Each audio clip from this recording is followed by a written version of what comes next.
ένα Σάββατο βράδυ, σκεφτόμουν να πάω στο Κρυαδί και να μην πάω.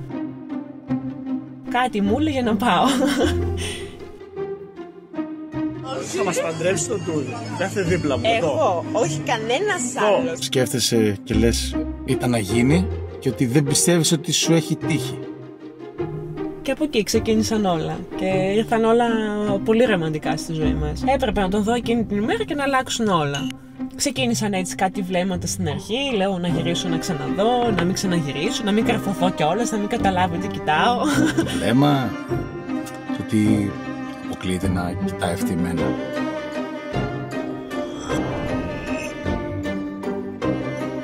Την επόμενη μέρα ξύπνησα έτσι με ένα χαζό αίσθημα, σαν 15χρονο ένιωθα, λέω άραγε όντως του άρεσε, θα με ξανακοιτάξει, θα τον ξαναδώ, δεν θα τον ξαναδώ. Μετά ξέρεις όλη η διαδικασία το να ψάξω, να τη γνωρίσω, να της μιλήσω, είναι τόσο όμορφα μέσα μου που δεν μπορώ. Ακόμα και σήμερα υπάρχουν στιγμές που μιλάμε, αγαπιόμαστε, μαλώνουμε και ο οδηγός μου είναι εκείνο το βράδυ. Και από εκεί ξεκίνησαν όλα.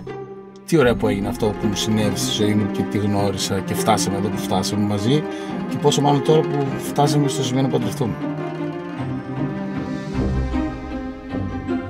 Είναι το παραμύθι μου, να το πω έτσι.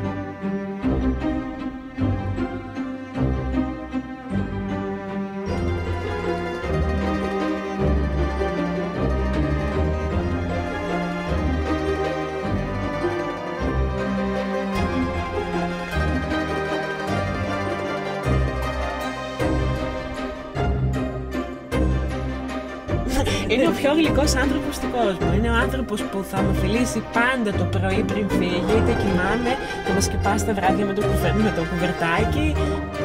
Είναι ο άνθρωπός μου. Το βλέπεις ας πούμε σε ταινίες και ειδικά για τρόπους ρομαντικούς και θεωρώ ότι είμαι τέτοιος. Τώρα που το σκέφτομαι είναι σαν να λέω ότι έχω ζήσει μια ταινία. Δεν πίστευα κιόλας ότι μπορεί να είναι τόσο όμορφα. Μια πλημμύρα στην καρδιά μου νιώθω.